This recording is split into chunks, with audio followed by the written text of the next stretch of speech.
Praise God. Good morning po. Happy New Year po. Kamusta po yung ating pag-celebrate ng ating bagong taon? Alam ko po na lahat tayo ay, ang unang-una nating ginawa ay nagpuri sa Diyos at pagtuloy na idiniklara natin ang kanyang pagmamahal, ang kanyang pagkupkup ay lagi nating mararanasan. Sapagkat yun ang the best na ating inaasahan sa buhay na to. Amen? Okay, so tayo po patuloy na magdeklara ng ating pananampalataya sa Panginoon. Sabihin nyo, ako'y matuwid. Ako ang katwiran ng Diyos kay Kristo Jesus. Ang pabor at pagpapala ng Diyos ay laging dumadaloy sa aking buhay. Mahal na mahal ako ng Ama. Ako'y naging katanggap-tanggap sa Kanya dahil sa ginawa ni Kristo Jesus. Ako'y may dugong maharlika at lahing saserdote. At ang banal na Espiritu ng Diyos ay nananahan sa akin.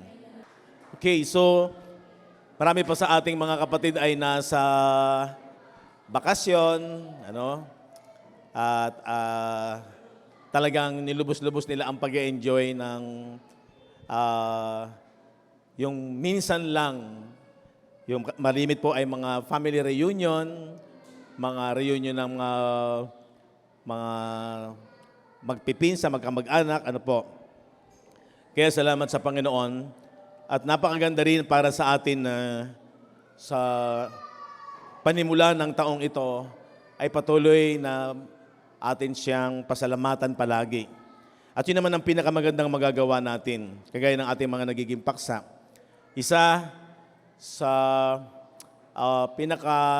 talagang kahulugan noong tinatawag na manalangin na walang patid ay yung ating tinatawag na intimacy.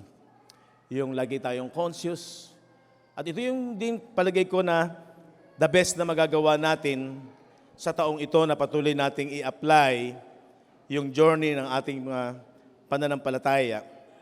Sinasabi sa Galatians 5, sa verse 13, sabi doon, you were chosen to be free, so don't use your freedom as an excuse to do anything you want.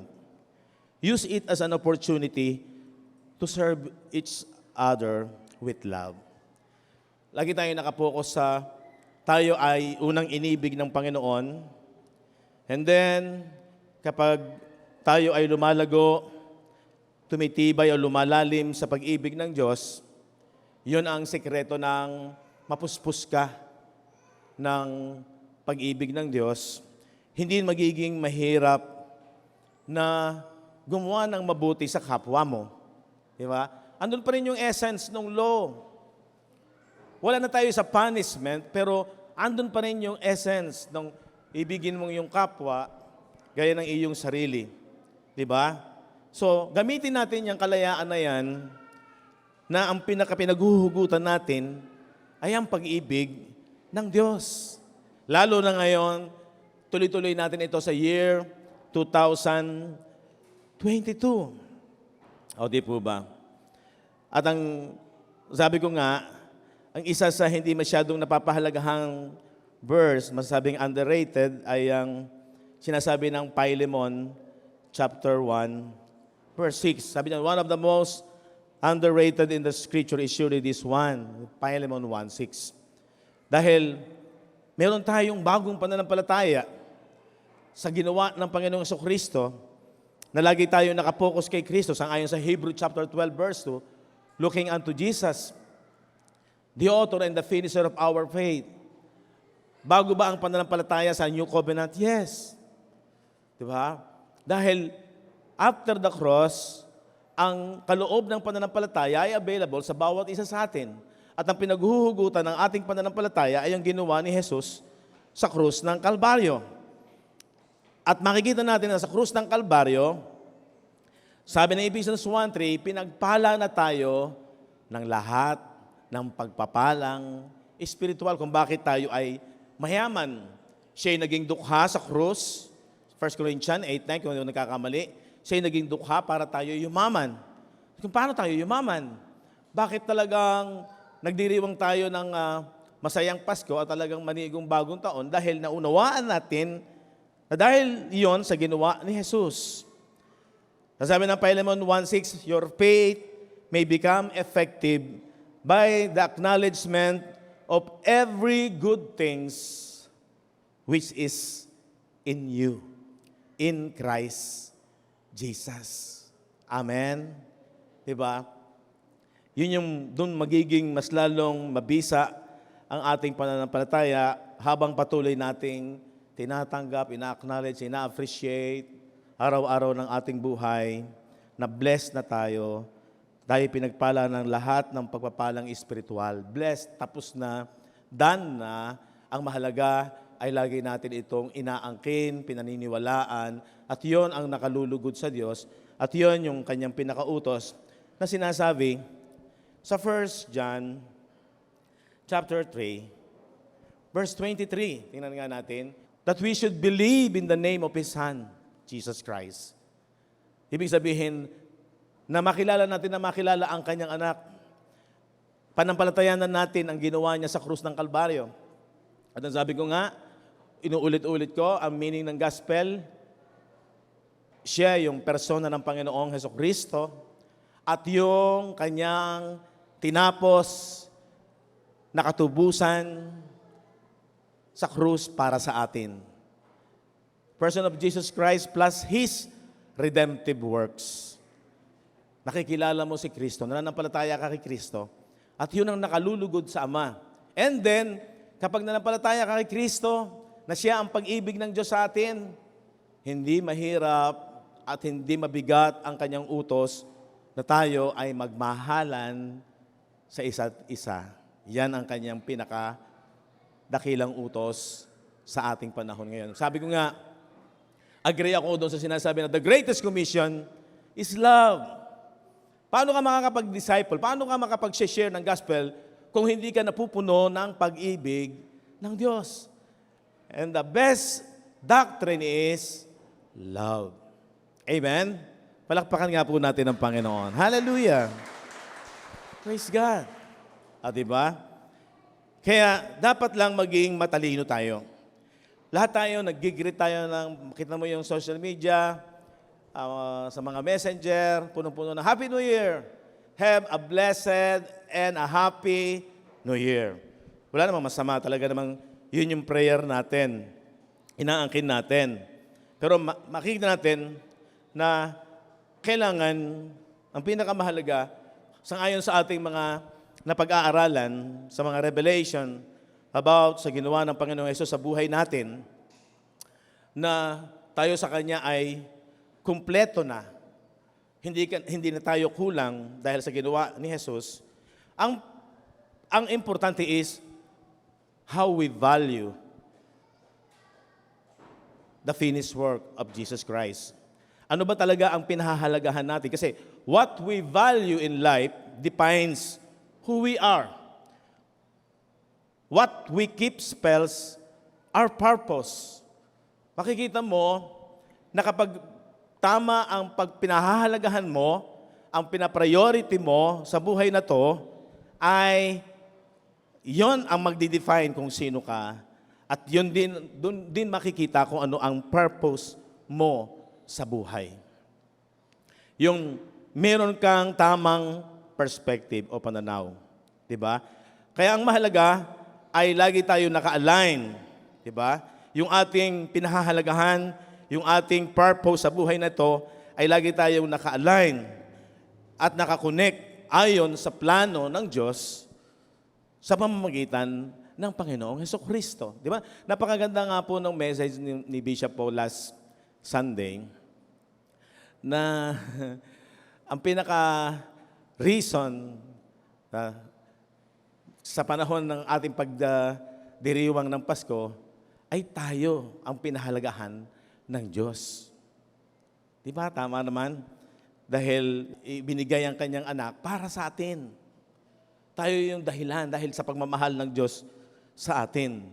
Kaya kailangan sa buhay natin, yun yung ating binavalue. Kung ano yung pag-value ng Diyos sa atin, i-value din natin sa ating buhay.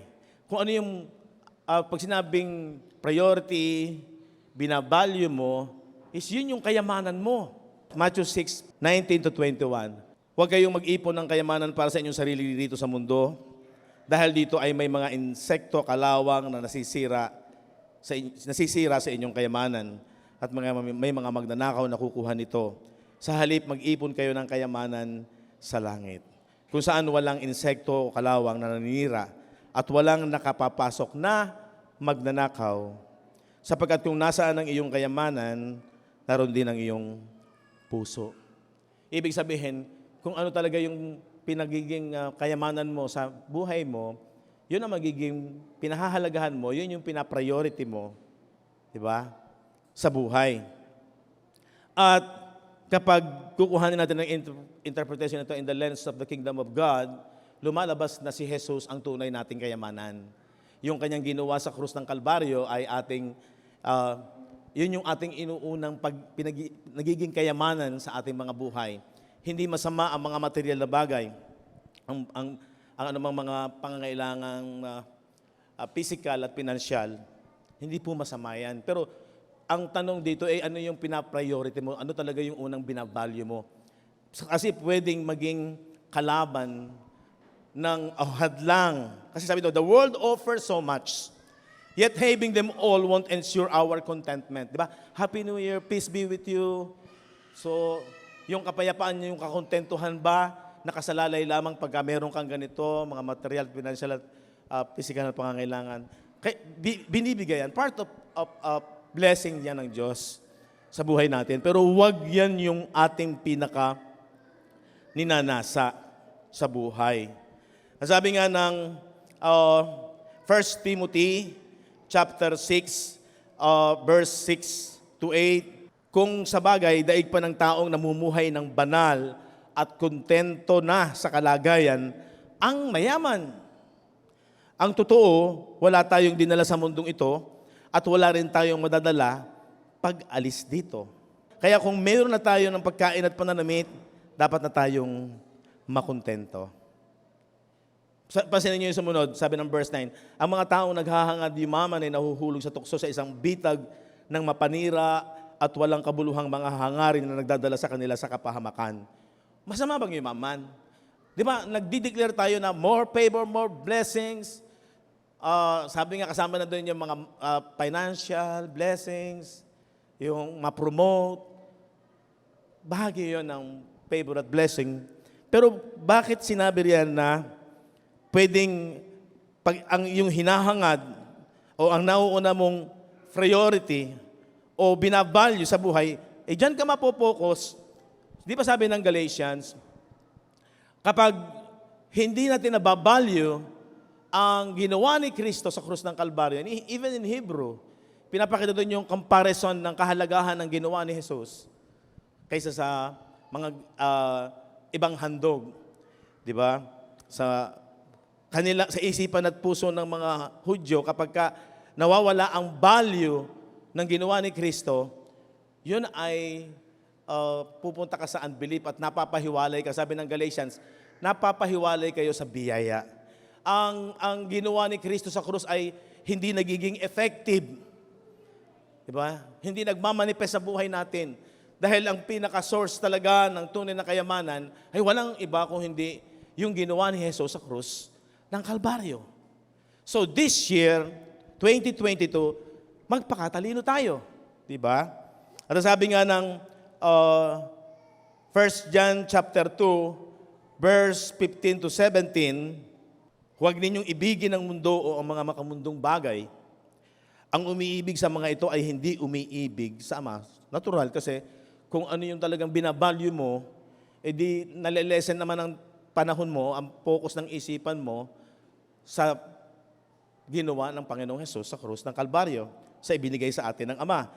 Sapagkat ang lahat ng kamunduhan, ang masamang hilig ng laman, ang pagnanasa sa mga nakikita ng mata, at anumang pagmamayabang sa buhay, ay hindi nagmumula sa Ama, kung hindi sa mundo. Isa lang naman ang pinagyayabang natin, dapat.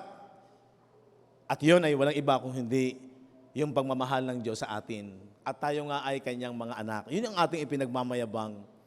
At kapag yun ang laman ng ating puso't isipan, naniniwala ako na talagang yung kagandahan ng buhay yung kaligayahan ng buhay na ibig ng Diyos, anuman ang minsang dumarating na sirkumstansya sa buhay na to, mananatili yung joy, yung peace, yung contentment ay nasa bawat isa sa atin. Amen? Palakpakan nga po natin ang Panginoon. So let's get our eyes off the world and be focused on God who can give us everything that satisfies. Only Jesus can satisfies. Diba?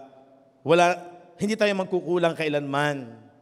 Kaya nga sabi na, the Lord is my shepherd, I shall not want. Alam nyo, pag pinag-aralan natin ng lubusan yan, kinakailangan maging close ang Diyos sa atin. Hindi na nga niya tayo iniiwan eh.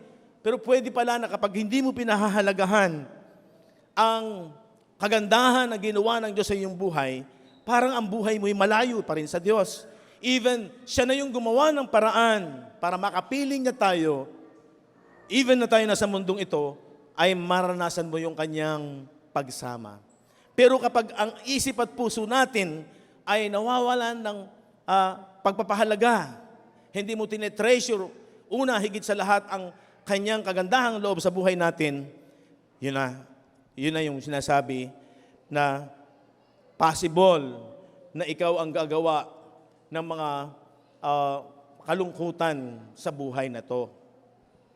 Diba? What we value in life is what we dare. Gaano kaya karami? Ito, Pastor, bagong taon na bagong taon. Pero alam niyo, ganito magmahal ang Diyos. Kasama yan, yung gusto mo ba talagang maging masagana ang buhay? Gusto mo ba talagang yung sinasabi ng John chapter 10 na sinasabi ni Jesus na ako'y naparito para magbigay ng buhay. Buhay na masagana at buhay na kasiyasya. Diba? Sabi nga doon sa Amplified, enjoy to the fullest. Sky is the limit. Pag sinabi, pagka ikaw ay nasa Panginoon, may magkakaroon ka talaga ng tunay na joy. Kaya lang ito nga, gaano kaya karami sa mga magulang ang mas mahalang anak kaysa Diyos? Mas mahalang asawa kaysa Diyos? Mas mahalang nobyo o nobya? Mas mahalang sarili, lalo na. Ito yung isang mabigat na problema. Siguro marami sa atin ngayong naglilipat ng taon, baguhin na natin ito. Maghanap tayo ng tunay na mamahalin na hindi tayo malulugi. Tama? And at the same time, hindi tayo nagiging kulang or parang, yun nga, parang nagkakaroon ng maling pamamaraan sa ating asawa, sa pamilya, o sa anak. Pag ginawa nating number one, ang Diyos, sa buong, hindi lamang January, until December and so on, habang nabubuhay tayo sa lupang ito. If God is number one, we will become a better parent, mga magulang. Pag talagang ang Diyos ang number one sa buhay natin, magiging tama ang ating relasyon sa ating mga anak, sa ating buong pamilya. Why? Kapag napupuno ka ng pag-ibig ng Diyos, pag nababalyo mo sa buhay mo, yun lang talaga nakalulugod sa Diyos eh. Yung pananampalataya natin sa kanyang anak. Kasi yung kanyang anak, ang nagpakilala sa atin kung sino ang Ama. Sabi ng Hebrew chapter 1. Nakikilala ang Diyos kung gaano kanya kamahal. At yun din yung o-overcome doon sa mga kahinaan natin. Diba? Kaya naman, magiging tama lahat ang magiging pakikipag-ugnayan mo sa lahat. Sa pamilya mo, sa kapwa mo, sa bawat isa. At pag ang nagiging priority mo ay ang pag-ibig ng Diyos, nakikita mo yung ganda nun, hindi pwedeng ang iyak ng puso mo ay ang iyong mga anak. Ang pinaka-iyak ng puso mo ay sila ay lubusang makakilala. Yun yung palagi mong prayer. Totoo naman na hindi naman lahat ng ating mga anak ay nakukuha agad natin lahat. Pero iba-iba. Pero isa lang yung prayer natin na sana. Dahil mawala ka man, umalis man tayo, pero kapag ang anak mo ay naging malapit din sa Diyos, kampante ka na. Alam mo na, magiging maganda na ang lahat ng bagay. Wala kang problema. The best na pamana sa mga anak ay walang iba kung hindi ang pagmamahal ng Diyos. Amen? Amen? Palakpakan nga po natin ang Panginoon. Praise God! So let God be our number one. We will become a better parent, a better son or daughter, wife, husband, citizen, and friend. Diba? Grabe yung sabi nga ay, ano bang tawag doon? Yung epekto sa bawat aspeto ng ating buhay. Parang, sabi nga ni sister, ni doktora is, sumasabog yan eh. Parang explosion ba? Dumarating bigla kapag kayo napupuno ng pag-ibig ng Diyos. Kaya sabi dyan, lahat ng mga mahal natin sa buhay magbe-benefit. Because the best way to love people is to love God first. Tama po ba? And let us make God our dearest in this year 2022. Amen? Palakpakan po natin ang Panginoon. Hallelujah! Decision. Decisionan mo lang yan. Kasi ko nga sa isang kapatid, yung sa lahat ng ministry, kapag ikaw ay natutong magdesisyon, halaga na ang decision mo, ayon doon sa plano ng Diyos. Kita naman natin yung pinaka-plano ng Diyos, yung sinasabi ng Jeremiah. At yun ay naganap nung dumating si Jesus sa buhay natin. Plan na hindi para tayo ma-harm, di ba? Kundi to prosper. Kita ninyo ang Diyos, ganun siya. So it is a decision to choose who to love. Di naman masama na kapag ikaw ay nasa pananampalataya, pabayaan mo na ang mga anak mo. No, kapag ikaw ay napupuno ng pag-ibig ng Diyos, nagiging lalong tama ang pagtrato mo sa pamilya mo. At ang pinapriority mo, dahil ang priority mo ay ang Diyos, sila din, masalin din yon. Maipamana natin. Bukod pa yung nagso-soul winning tayo sa iba nating mga kakilala. Huwag na tayong lumayo. Sabi nga, ba't ka pupunta pa, magbimisyon ka agad sa ibang bansa, sa mga malalayong lugar. Dito lang, sa kapitbahay mo lang, sa mga mahal mo sa buhay, sa mga kamag-anak mo lang. Grabe na yung magiging impact pagka na-share natin sila sa mga kaibigan at kakilala mo. Doon pa lang ay magagawa natin yung ipinagagawa ng Diyos na ibinigay sa iyong walang bayad, ibigay mo rin walang bayad. Amen? Amen? Sige po, palakpakan uli natin ang Panginoon. It is a decision. Decision. Decisionan mo na yun nga, na ang binavalue mo, pinapriority mo, yung mga plano ng church, yung mga activities sa church, at nagpapasalamat tayo sa Diyos sapagkat pinupuno tayo ng Kanyang pag-ibig, ng Kanyang ini-equip tayo, paano tayo mabuhay ng matagumpay sa buhay na to. At kapag inuna natin yon, no, hindi tayo yung, sabi ko nga, hindi tayo dapat gumaya doon sa iba na kung nasa biyaya, pinabayaan na yung kanilang assembly. Di ba tayo church? Kailangan may unity, may pagkakaisa, especially to the workers. Kung yung pagiging paglilingkod natin sa Panginoon, dahil ang pinaghugutan mo rin yun ay pag-ibig. Na-share ko ito minsan sa isang kapatid. Decision lang. Na pagka lagi kang may dahilan, hindi priority mo ang Diyos and the ministry. Decisionan mo. Hindi po pwede yung pababayaan natin kung ano yung ating responsibilidad. Di ba nga, minsan na-topic natin, pag ikaw ay nasa biyaya, merong ang kalayaan. Pero, huwag natin kalilimutan, nakakambal ng kalayaan na ibinigay sa atin ng Diyos ay ang responsibility. Amen? Meron tayong responsibility sa pamilya, sa church, lalo na sa body of Christ, tayo ay bahagi ng katawan ni Kristo. Kaya, it is a decision to choose who to love. It is a decision to choose to love God. Yun na yun. At kapag nakapag-desisyon na tayo, yung ating bawat iniisip at ang ating kilos will be accordance with that decision. Susunod na yun. Hindi, okay, hindi ako against sa declaration. Nagde-declaration nga palagi tayo anak ng Diyos, favor, blessing, wisdom. Pero kinakailangan is ina-apply natin yon, nilalakaran natin yon. Tama? Huwag niyong kalilimutan kasi kung deklara ka lang ng deklara, pero malayo naman sa action, against naman yung action, wala ring saysay yun. Kinakailangan, kaya mo dinideklara yon is nire-remind mo sarili mo kung ano yung lalakaran natin sa buhay na to this year, 2022. Amen? Palakpakan po ulit natin ang Panginoon. Hallelujah. Kaya, kung talagang si Lord ang ating dearest, let us allow Him to be the nearest. Alam nyo, yung mga revelation, kailangan nagre-rema yan. Kailangan nagiging maliwanag sa iyong puso't isipan yan.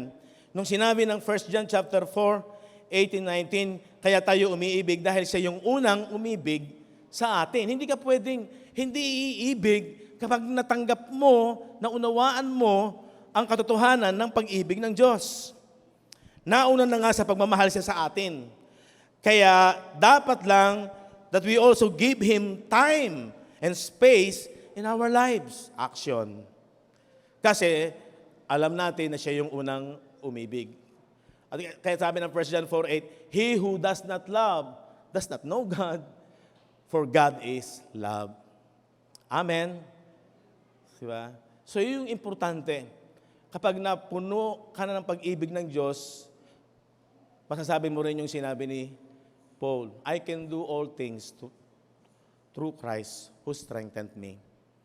Ang fuel niya, kaya natiis niya ang lahat ng bagay, sabi nga ni Bishop Paul, maunawaan natin mga Kristiyano, part na ng buhay natin, habang nabubuhay sa lupang ito, may problema, may mga trials, may mga crisis. Nililinaw naman niya sa John chapter 16. Inuna pa nga niya yung, in me, you might have peace. Inuna niya muna yun na mayroon tayong peace sa Kanya. And then sa Kanya sinabi, in this world, there is tribulation, but fear not. Or wag daw tayong matakot, o wag mo tayong ma-discourage, dahil napagtagumpayan na niya ang mga anumang krisis sa buhay sa mundong ito. Amen? O di ba?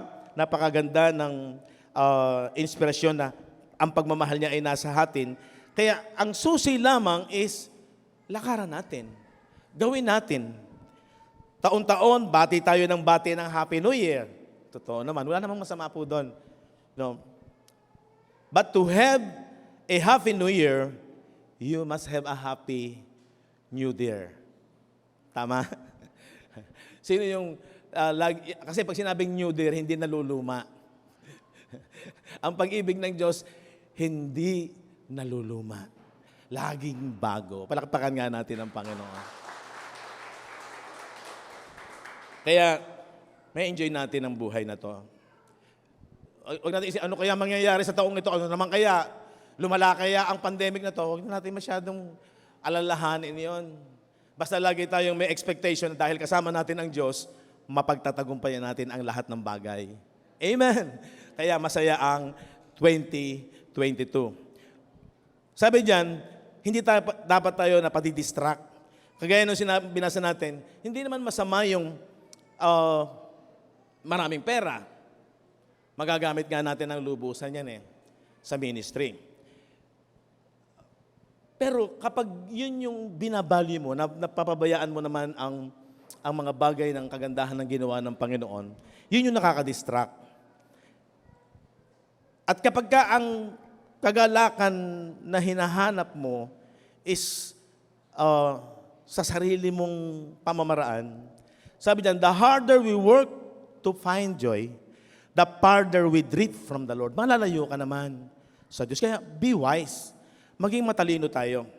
Sabi nga ng Philippians chapter 4, verse 4, magalak kayong lagi sa Panginoon. Inuulit ko, magalak kayo. Yan. The deeper our roots extend in our relationship with Jesus. Ito huwag niyong kalilimutan. Kapag talagang ang inuna mo na pahalagahan sa buhay mo ay yung relasyon mo sa Panginoong Jesus, yung kanyang ginawa sa krus ng Kalbaryo, the more we will experience His joy. So yun yung dapat nating pagsumikapan. Yung joy na binibigay ng Panginoon. So, yun yung dapat na maging goal natin na patuloy this year, 2022. Kasi sa aminin naman natin at sa hindi, marami mga Kristiyano, mayroong mababaw na relasyon kay Kristo. Pag dumating si krisis, di mo na ako makaka-attend. Walang condemnation ito, correction ito, pagmamahal ito ng Diyos. Di mo na ako a-attend, sinahin ko ito, marami akong pangangailangan. So nangyayari, hindi mo napapansin, lumalayo ka lalo sa ibig ng Diyos sa iyong buhay. And this is the cause of most troubles, instability, poverty, lack of direction and focus, lack of victory and peace, lack of joy and productiveness. Dahil lilipat na naman ang bagong taon, pag ganito na naman ang style ng buhay natin, wala mangyayari. Baguhin na natin yan. Dapat may mangyari ngayon. Huwag nating tanggapin ang kasinungalingan na para bagang kung hindi ka gagawa, hindi ka uunlad. Kailangan mo nang maunad palagi ang pananalig sa Diyos at yun yung magiging inspirasyon sa buhay mo para yun yung magbibigay sa iyo, magtutulak sa iyo na yung mga favor at blessing na pangangailangan natin, matatagpuan mo. So, dapat na mangyari yan ngayon. Huwag nating tanggapin, na pag hindi ka gagawa at uunahin mo yung gusto mo, parang wala mangyayari sa buhay. So, makakaya natin yan dahil the Lord is victorious and He is greater, sabi dyan, than he that is in the world. So, set a high goal for yourself this year, January, February, March, April, May, June, and so on hanggang December. At habang nabubuhay tayo sa mundong ito. Amen? Palakpakan po natin ang Panginoon. Be consistent with the Lord. Kailangan tuloy-tuloy ka. Huwag kang bibitaw. Consistent sa fellowship at maging kung ano yung inilagay niya, binanal ka na niya, di ba? Biniles ka na niya, matuwid ka na, yung benepisyo ng pagiging matuwid na sa iyo yan. Bibigyan ka niya ng wisdom and knowledge, si Jesus ang ating karunungan. So pag ito yung ating talagang inuuna, maniniwala kayo, boom, explosion. Tunay na pagsabog ng favor at blessing sa buhay natin. Amen? Di ba? So, yung determination, ang kailangan, yung consistent tayo sa ating relasyon. Kung sabi dyan, to live a godly life every month of this year. Godly life. What is godly life? Yun nga, kung ano yung mga kabutihang ibinigay sa iyo ng Diyos, yun yung ating lakaran sa buhay na to. Para makaranas tayo ng spiritual renewal. Diba? Hindi yung paulit-ulit na istorya, routine, diba? Na ang buhay ay pagano-gano, parang wala nang nangyayari. Ibahin naman natin ngayon. And if we have this determination and we have renewed our commitment day by day, the Lord will be faithful. Yung faithfulness ng Diyos, magmamanifest yan. Totoo naman na kahit hindi tayo faithful, God still faithful. Totoo naman yon. Pero napakahirap naman na kapag faithful siya sa kanyang pagmamahal sa iyo, sa kanyang pangangalaga sa iyo, sa kanyang provision sa iyo, pero lumalayo ka naman at ang consciousness mo na naiiba, magiging miserable pa rin ang situation.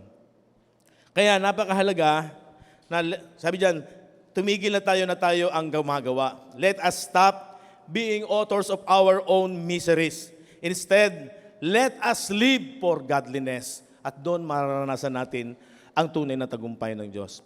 When we learn to desire nothing but what pleases God, we are assured of peace and contentment in life. Talagang magkakaroon ka ng kakontentuhan, kapayapaan, kapag inuna natin kung ano nakalulugod sa Diyos. Ano unang nakalulugod sa Diyos? Ang manalig sa kanyang anak. At pag ikaw ay napuno ng kanyang pag-ibig, iibig ka rin. Okay, so, alam nyo, isa lang ang iiwan ko. Ang tunay na joy o kagalakan, makikita natin ay walang iba kung hindi ang Panginoon. Huwag nating unahin na maging kagalakan ng ibang mga bagay. Sabi nga, Matthew 6, unahin natin yung kaharian na ipinagkaloob na sa atin ng Diyos ngayon sa pamamagitan ni Kristo. At maniwala kayo, susunod na yon. And all these things shall be added unto us. Amen? Amen? Determinasyon, desisyon, napakahalaga. Pagsulong ng ebanghelyo, pagsulong ng church na to, basta ang mahalaga na unahin natin na maging close tayo sa Panginoon, maging priority natin siya, maging kayamanan natin siya. Sasabog yan. Hindi pwedeng hindi sasabog yan. Walang makapipigil sa favor at blessing ng Diyos sa buhay natin this year